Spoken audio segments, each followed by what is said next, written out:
Guys, আবারও চলে এলাম শেফালিদির রান্নাঘরে। আজকে তৈরি করব ডিম ভাপা, ভীষণ সুন্দর একটা রেসিপি ডিম ভাপা। আর সেই রেসিপিটা তোমাদের সঙ্গে শেয়ার করছি, পুরো ভিডিওটা দেখো, ভীষণ ভালো লাগে। প্রথমে নিয়ে নিয়েছি 7খানা ডিম, আর ডিমগুলো কিন্তু সেদ্ধ করে নিয়েছি। এবার ডিমগুলোকে একটা প্লেট নিয়ে নিয়েছি, ডিমগুলোকে ছাড়িয়ে নেব সুন্দর করে। একটু ঠুকে দিলেই কিন্তু ডিমগুলো ছাড়ানো হয়। ছুরি নিয়ে নিয়েছি, ছুরি দিয়ে ডিমগুলোকে মাঝখান থেকে কেটে নেব।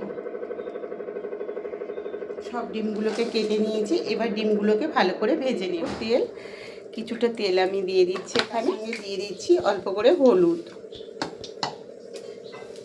1 চিমটি হলুদ দিয়ে দিলাম।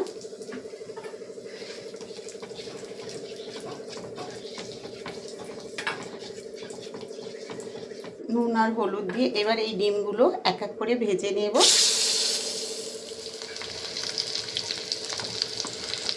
এক এক করে সব ডিমগুলোকে তুলে নেব।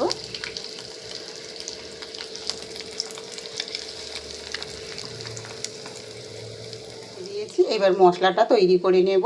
হয়ে গেছে, ডিমগুলো ভেজে রেখে দিয়েছি। এবার একটা মশলা তৈরি করে নেবো। একটা মিক্সিং জার নিয়ে নিয়েছি। এখানে দেখুন বন্ধুরা, এই যে 5খানা কাঁচা লঙ্কা, আর এখানে কিছুটা চিনে বাদাম আমি দিয়ে দিয়েছি। কাজু বাদাম থাকলে আপনারা কাজু বাদাম দিতে পারেন। আমার কাছে কাজু বাদাম ছিল না, তার জন্য আমি চিনে বাদাম দিয়ে করছি। আর চিনে বাদাম দিয়ে করলে ডিমের ভাপাটা খুব সুন্দর লাগে। তো আমি এখানে 5খানা কাঁচা লঙ্কা, আর এখানে দিয়ে দিয়েছি চিনে বাদাম, আর এখানে দিয়ে দেবো 2 চামচের মতন সাদা সর্ষে। 2 চামচ সাদা সর্ষে দিয়ে দেব। তার সঙ্গে দিয়ে দেবো 2 চামচ পোস্ত। বন্ধুরা, 2 চামচ সাদা সর্ষে আর 2 চামচ পোস্ত। এই যে 2 চামচ পোস্ত দিয়ে একটা পেস্ট বানিয়ে নেব। তো বন্ধুরা দেখুন, আমি পেস্টটা বানিয়ে নিয়ে এসেছি। সর্ষে, পোস্ত, কাঁচা লঙ্কা আর বাদাম দিয়ে একটা পেস্ট বানিয়ে নিয়েছি সুন্দর করে। আর ডিমগুলো দেখুন বন্ধুরা, ডিমগুলো আমি এখানে ভেজে নিয়ে চলে এসেছি।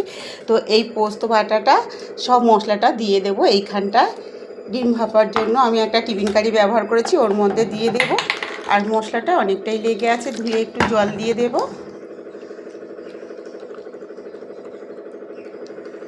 দিয়ে একটু ভালো করে নেড়ে নেব। আর এখানে মশলাগুলো দিয়ে দেব। এই দেখুন, 1/2 চামচ দিয়ে দিয়েছি লবণ, তার সঙ্গে 1/2 চামচ দিয়ে দিয়েছি জিরে গুঁড়ো, আর দিয়ে দিচ্ছি 1 চামচের মতো, 1/2 চামচ জিরে গুঁড়ো দিয়েছি, আর 1 চামচ দিয়ে দিচ্ছি চাট মশলা।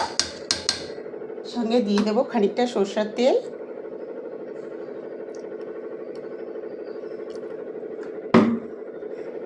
দিয়ে একটা ভালো করে পেস্ট বানিয়ে নেব। ডিমগুলো ভেজে রেখেছি বন্ধুরা দেখুন, এই ডিমগুলো কিন্তু এক একটা করে এর ওপরে দিয়ে দেব।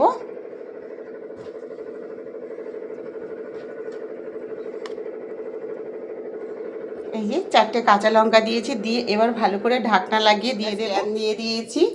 আর এখানে আমি দিয়ে দেব এই যে ডিমের ভাপাটা যে রেডি করে রেখেছি, এইখানে এটা দিয়ে দেব। আর এই যে ডিম ভাজার তেলটা কিন্তু আমি ওপর থেকে দিয়ে দিচ্ছি। সরষের তেলটা ওপর থেকে দিয়ে দিলাম, যেটা ডিম ভেজেছিলাম সেই তেলটা আমি দিয়ে দিলাম। দিয়ে এবার টিফিন কারিটা ঢাকনা লাগবে। আর 10 মিনিট পরেই কিন্তু আমার ডিম ভাপাটা নামিয়ে নেব। দেখুন কত সুন্দর হয়েছে। 10 মিনিটের জন্য আমি এটাকে ভাপিয়ে নেব। ওপর থেকে একটা ঢাকনা দিয়ে গেছে, আর জলটা কিন্তু অনেকটাই কমে গেছে। এই দেখুন, আর আমার ডিম ভাপাটা কিন্তু হয়ে গেছে। এবার আমি গ্যাসটাকে অফ করে ডিম ভাপাটা নামিয়ে নেব। দেখুন বন্ধুরা, ডিম ভাপাটা আমি নামিয়ে নিয়েছি। এবার ঢাকনাটা খুলে দেখাচ্ছি। দেখুন কত সুন্দর হয়েছে ডিম ভাপাটা। আর দেখুন প্রত্যেকটা ডিম কত সুন্দরভাবে লাগছে। দেখুন, এই দেখুন ডিমগুলো কত সুন্দরভাবে হয়ে গেছে। এই যে ডিম ভাপা, গরম গরম একদম ডিম ভাপা আমার রেডি হয়ে গেছে। এই দেখুন, আজকে রেসিপিটা কেমন লাগলো বন্ধুরা অবশ্যই কিন্তু কমেন্টে জানিও। এই ডিম ভাপা রেসিপিটা কেমন লাগলো। এটা ভালো লাগলে শেফালিদির রান্নাঘর চ্যানেলটাকে সাবস্ক্রাইব করে পাশে থেকো বন্ধুরা। আর ফেসবুক থেকে দেখলে একটা ফলো করে দিও। কমেন্টে কিন্তু অবশ্যই জানিও আজকে ডিম ভাপা রেসিপিটা কেমন হয়েছে। সবাই ভালো থেকো, সুস্থ থেকো। কালকে আবার দেখা হচ্ছে নতুন এক রেসিপি নিয়ে।